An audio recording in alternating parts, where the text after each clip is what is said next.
The simple answer to both of those questions is that it's all about expressing yourself. Not only does SDK3 enable one huge feature of Unity that we haven't been able to use until now, we now also have the action menu to control all of it. That means more hand gestures, more customization, and just overall more ways to express yourself than ever before. The big change that we have now is direct access to Unity's Animator controllers. Walking and running, hand gestures, all of these are animation states that can be modified very easily, not just in what animation plays, but even how they transition among each other. Just to give you some examples of what you can achieve with SDK3, imagine being able to activate animations with a combination of hand gestures, or even just by speaking a word. It's actually difficult to list off all of what you can do because I'm still finding ways to do things that I didn't think were possible. Needless to say, SDK3 is a huge improvement in what avatars are capable of. Now that I hopefully have you all excited about what you might be able to do with SDK3, let's see if I can teach you a little bit about the key concepts. It won't be super in-depth, but it should be enough to get you started. Let's start with the avatar descriptor component. This is something that the SDK uses in order to figure out what your model looks like and how it should put together the animations on it. Some of you may already be familiar with this, but SDK3 does add a lot of new areas to fill out for new features and reduce problems that occurred with SDK2. If you're brand new to uploading avatars, this is what it looks like. And this is just a small sampling of it. To get started with it, the very top will be the view section. It's where you're going to tell VRChat where you put your eyes. And the only new thing here is that the edit button at the very right is a nice quality of life feature, and that allows you to actually drag the view position around in Unity. Lip sync is where you actually tell VRChat what movements to make when you do talk with your microphone active. You end up picking your mesh, you assign the visemes. It's all very, very simple. The first new section I'm going to talk about here is the eye look section.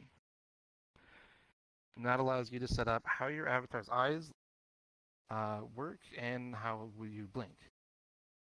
At the very top are some personality sliders that will affect where your avatar will look and how often it moves its eyes. And I would play with these just a little bit, but the effects are relatively minor. Next is where you tell the SDK which bones are your eyes and how much they should rotate when looking up, down, left, right, and straight ahead. And finally, you have the eyelids, where you tell the SDK what you should do to blink. The next new section is the Playable Layers section. And I'm actually going to skip this for now, because the rest of the panel is about this section.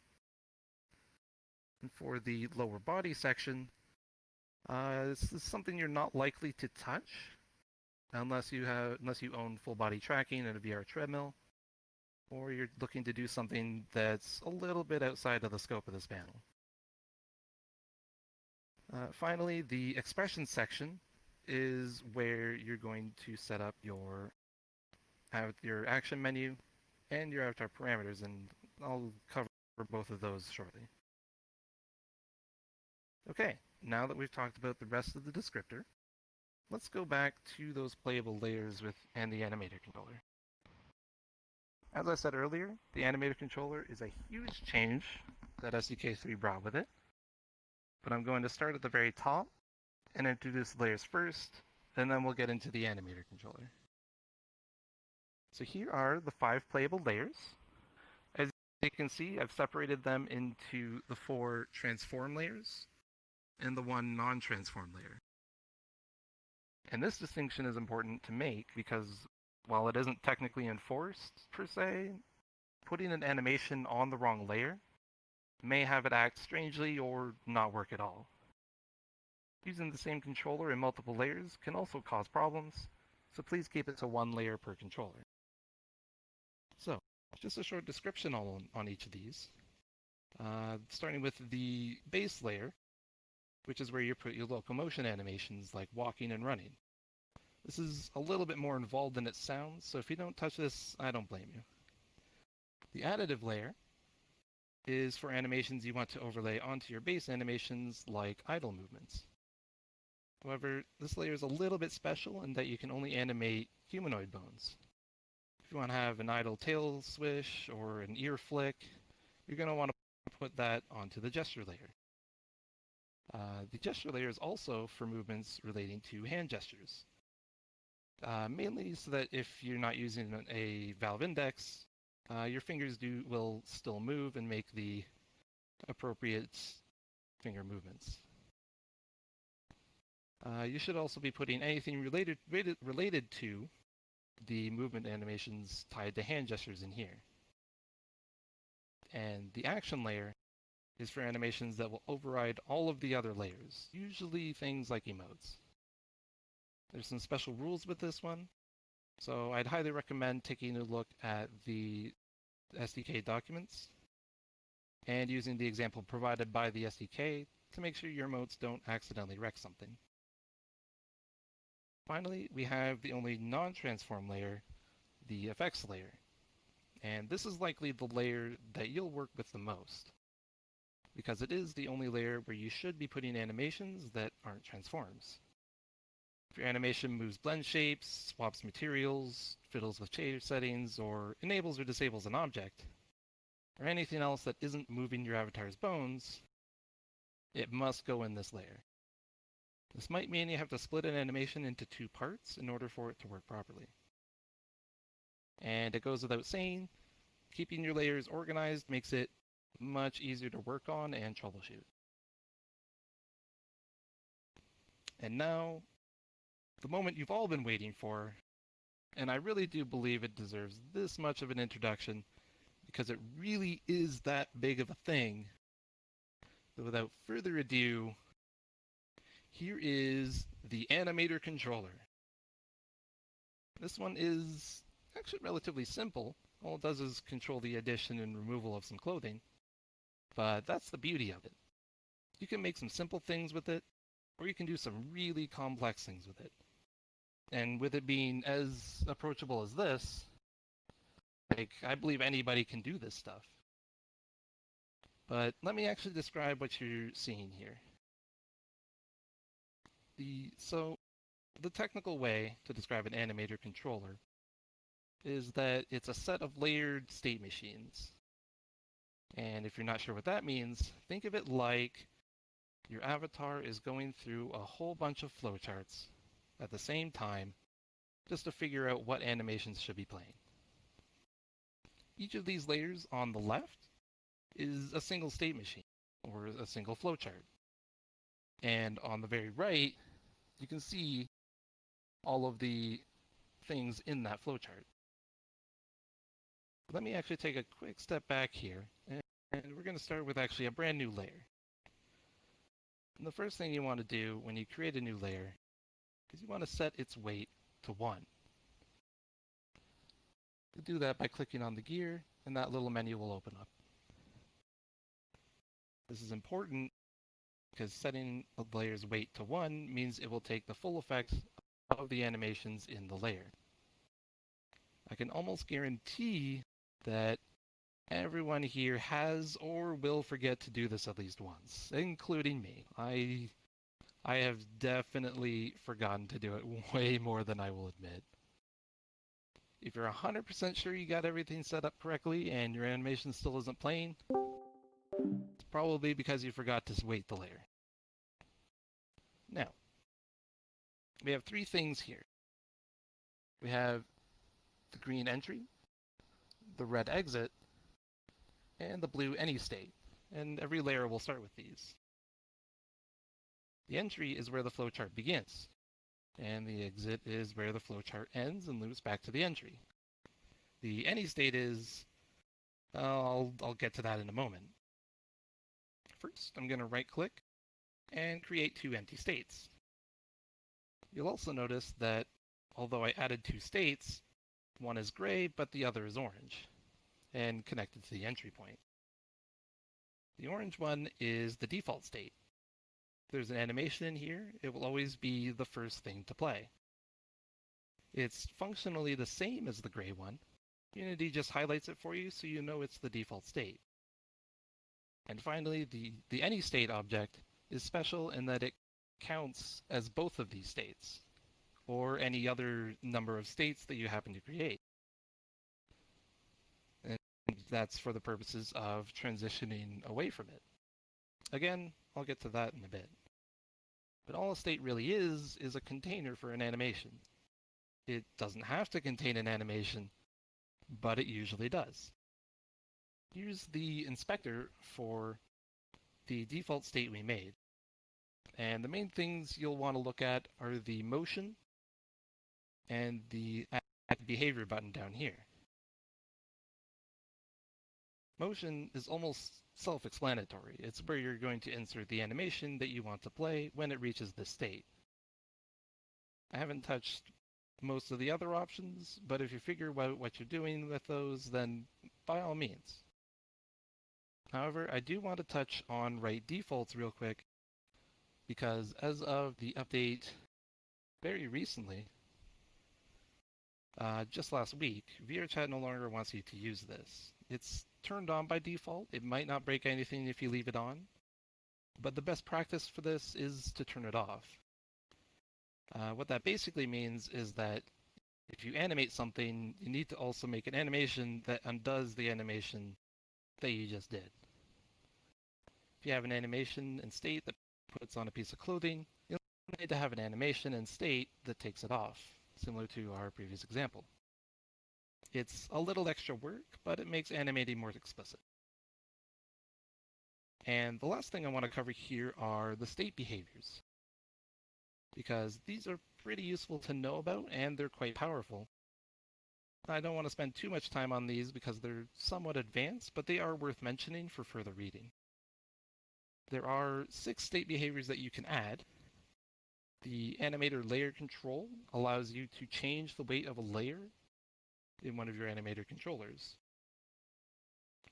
Weight is, I'm not going to cover weight too much more than this, but again, it basically affects how it affects your model, how the animations affect your model. The Animator Temporary Pose Space allows you to move your viewpoint to the head of your avatar. There are some restrictions with this, but it is something that can't be used to scale an avatar while it's being worn. If you do find out a way to do it though, please let me know. The Animator Locomotion control allows you to turn off and on player movement, though you will still be able to move around your play space while you're in VR. The Avatar Parameter Driver allows you to change a parameter to a specified value, and that's useful for having 2 layers talk to each other if needed. And parameters are something I will get to in just a moment. The Playable Layer control is the same as the Animator Layer control, but allows you to change the weight of an entire playable layer all at once. And finally, this big boy down here at the bottom is the Animator Tracking control. And what that allows you to do is disable or enable movement on parts of your avatar. Setting any of these to animation will lock their movement for the animation in the state. And you'll need to set them back to tracking in another state for them to become unlocked. Alright, we've got our states. Now we need a way to get around between them. So let me just add some transitions here. Transitions are the gateway from one state to another. And theoretically, you can have as many transitions as you need. You can even have multiple transitions to and from the same 2 states. And that might seem weird, but you see why it might be useful very soon. So here's the inspector for the transition from our default state to our other state. And you'll see that it has options mainly relating to how the transition goes from one state to the other. Transition duration is, of course, how long it takes to get to the next state after the transition begins. The offset is how far into the destination state's animation it should transition to. Usually you'll want this at 0. Interruption source allows you to set something to interrupt the transition, and the one at the top that's enabled by default has exit time is the most important because that's actually a condition. You may have also noticed the conditions at the very bottom here as well. For a transition to begin, all of its conditions have to be met. For exit time, if the state has been playing its animation for at least the set percentage, with 1 being 100% of the animation, then it will allow the transition to begin. However, if there are other conditions that need to be met, all of the conditions need to be met at the same time in order to begin the transition. Now, you may be wondering, what kind of conditions can we make? And that's where parameters come in.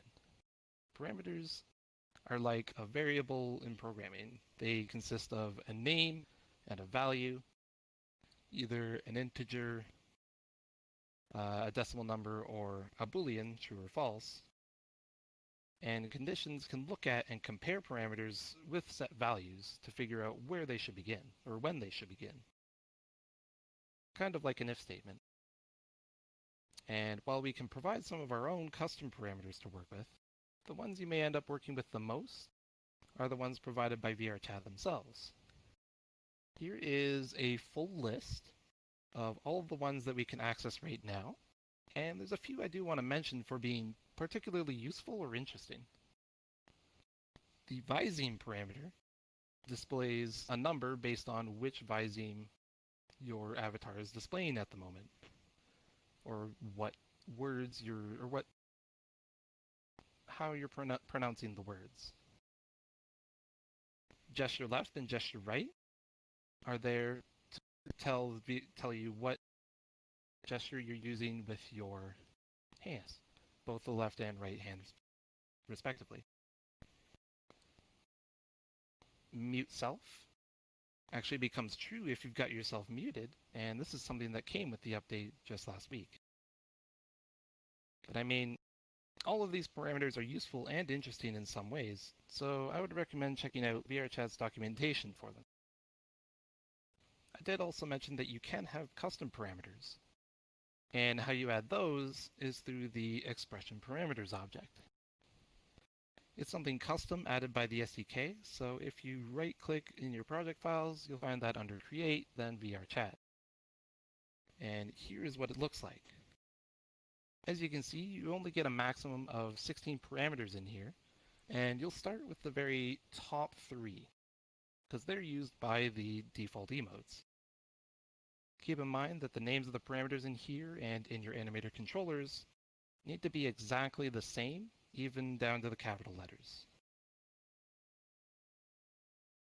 Now that we've got all the basic building blocks figured out, here's a bit of what a full example looks like. So we've got our 2 states here with animations in them, one to do the animation and one to reset the animation. I've connected them up with these transitions, and in this first transition I've got a condition that looks at the gesture right parameter to see if it's equal to 3, which is pointing. In the second transition, I've got a condition that looks to see if gesture right is not equal to 3, where it moves to the exit and then loops back to the entry and to our state where it resets the animation. And that's really all there is to it. Whenever I point, the animation will play. Whenever I stop pointing, the animation resets. And that's just the baseline of what Animator controllers are about. The interplay between parameters, transitions, and states, deciding what animations are playing on your avatar at any given time. There are some incredible things you can do with just that, and I don't have nearly enough time to get into some of the other concepts like layer weighting and blending, but hopefully I've given you a nice base level knowledge of the basics. The last thing to talk about is just the expression menu, or the action menu. This is also an object added by the SDK, and will generally be blank when you create one. Before you go about editing this, you'll want to attach both it and your expression parameters to your avatar descriptor first, because that will need to look at what parameters exist in order to modify them. There are 4 types of controls you can add to your action menu. You've got buttons, which quickly set parameter value, then return to 0. You have toggles, which set a parameter value, and then stay there until toggled off. Puppets have a few variants, but they all allow you to modify parameter values based on how you move your joystick or where you touch your touchpad for the Vive users out there, or where you move your mouse for the desktop users out there. And submenus actually allow you to insert another expression menu inside of your menu.